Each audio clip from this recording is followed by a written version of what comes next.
सपनों और पूर्वाभासों के आधार पर हम भविष्य के सुख दुख की कल्पना करते हैं। भविष्य के दुख का कारण दूर करने के लिए हम आज योजना बनाते हैं।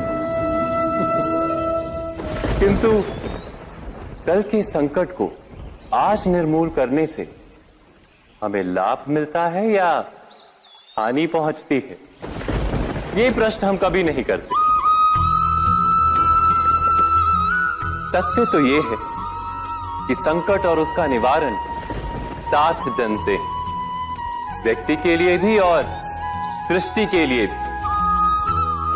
नहीं, आप अपने भूतकाल का स्मरण कीजिए, इतिहास को देखिए। आप तुरंत ही ये जान पाएंगे कि जब जब संकट आता है तब तब उसका निवारण करने वाली शक्ति भी जन्म लेती है। यही तो जगत का चलन है। वस्तुतः संकट ही शक्ति के जन्म का कारण है। प्रत्येक व्यक्ति जब संकट से निकलता है तो एक पद आगे बढ़ा होता है, अधिक चमकता है, आत्मविश्वास से अधिक भरा होता है, न केवल अपने लिए अपितु विश्व के लिए भी। क्या ये सत्य नहीं? वास्तव में संकट का जन्म है एक अवसर का जन्म, अपने आप को बदलने का, अपने विचारों को ऊंचाई पर करने का अवसर, अपनी आत्मा को बलवान और ज्ञान मंडित बनाने का अवसर। जो ये कर पाता है उसे कोई संकट नहीं होता, किंतु जो ये नहीं कर पाता वो तो स्वयं एक संकट है विश्व के लिए। विचार कीजिए।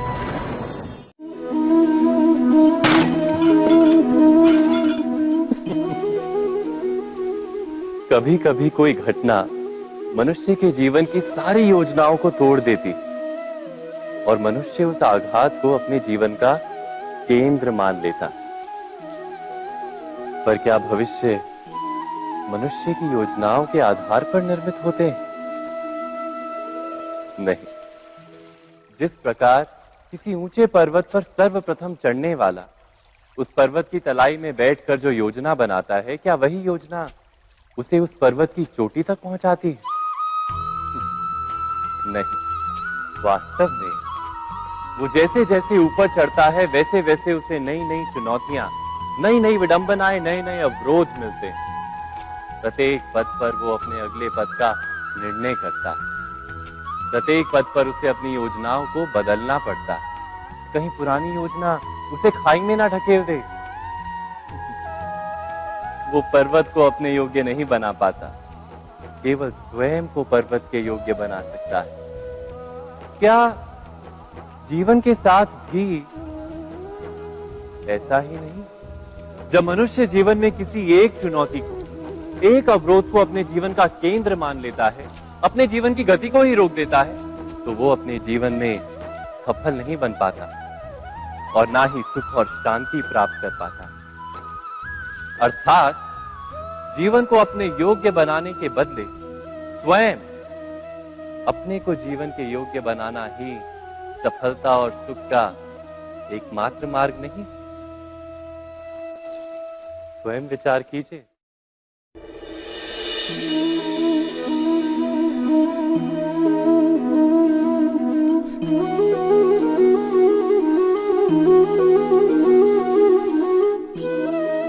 जीवन का हर क्षण निर्णय का क्षण होता है। प्रत्येक पद पर दूसरे पद के विषय में कोई निर्णय करना ही पड़ता है और निर्णय अपना प्रभाव छोड़ जाता है। आज किए गए निर्णय भविष्य में सुख अथवा दुख निर्मित करते हैं, ना केवल अपने लिए, अपने परिवार के लिए भी, आने वाली पीढ़ियों के लिए भी। जब कोई दुविधा सामने आती है तो मन व्याकुल हो जाता है, अनिश्चय से भर जाता है। निर्णय का वो क्षण युद्ध बन जाता है और मन बन जाता है युद्ध भूमि। अधिकतर निर्णय हम दुविधा का उपाय करने के लिए नहीं, केवल मन को शांत करने के लिए लेते हैं। पर क्या कोई दौड़ते हुए भोजन कर सकता है? नहीं। तो क्या युद्ध से जूझता हुआ मन कोई योग्य निर्णय ले पाएगा? वास्तव में शांत मन से जब कोई निर्णय करता है तो अपने लिए सुखद भविष्य बनाता है, किंतु अपने मन को शांत करने के लिए जब कोई निर्णय करता है तो वो व्यक्ति भविष्य में अपने लिए कांटों भरा वृक्ष लगाता है। स्वयं विचार कीजिएगा।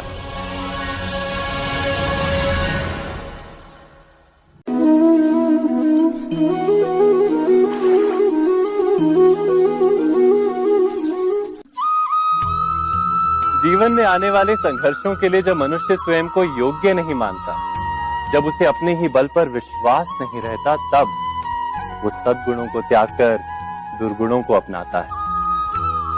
वस्तुतः मनुष्य के जीवन में दुर्जनता जन्म ही तब लेती है जब उसके अंतर में आत्मविश्वास नहीं होता। आत्मविश्वास ही अच्छाई को धारण करता है। ये आत्मविश्वास है क्या?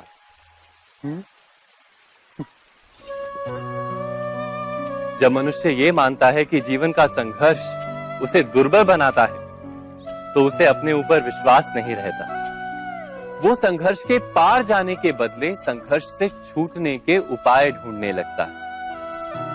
किंतु जब वो ये समझता है कि ये संघर्ष उसे अधिक शक्तिशाली बनाते हैं, ठीक जैसे व्यायाम करने से देह की शक्ति बढ़ती, तो प्रत्येक संघर्ष के साथ उसका उत्साह बढ़ता है। अर्थात आत्मविश्वास और कुछ भी नहीं, मन की स्थिति, जीवन को देखने का दृष्टिकोण मात्र है। और जीवन का दृष्टिकोण तो मनुष्य के अपने वश में होता है। स्वयं विचार कीजिए।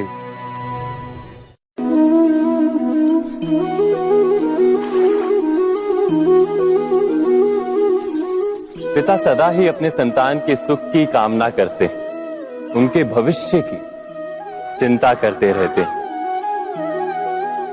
इसी कारणवश सदा ही अपने संतानों के भविष्य का मार्ग स्वयं निश्चित करने का प्रयत्न करते रहते हैं। जिस मार्ग पर पिता स्वयं चला है, जिस मार्ग के कंकर पत्थर को स्वयं देखा है, मार्ग की छाया, मार्ग की धूप को स्वयं जाना है, उसी मार्ग पर उसका पुत्र भी चले, यही इच्छा रहती है हर पिता की। निस्संदेह उत्तम भावना है ये। किंतु 3 प्रश्नों के ऊपर विचार करना हम भूल ही जाते हैं। कौन से प्रश्न? प्रथम प्रश्न, क्या समय के साथ प्रत्येक मार्ग बदल नहीं जाते? क्या समय सदा ही नई चुनौतियों को लेकर नहीं आता? तो फिर बीते हुए समय के अनुभव नई पीढ़ी को किस प्रकार लाभ दे सकते हैं? दूसरा प्रश्न, क्या प्रत्येक संतान अपने माता पिता की छवि होता है?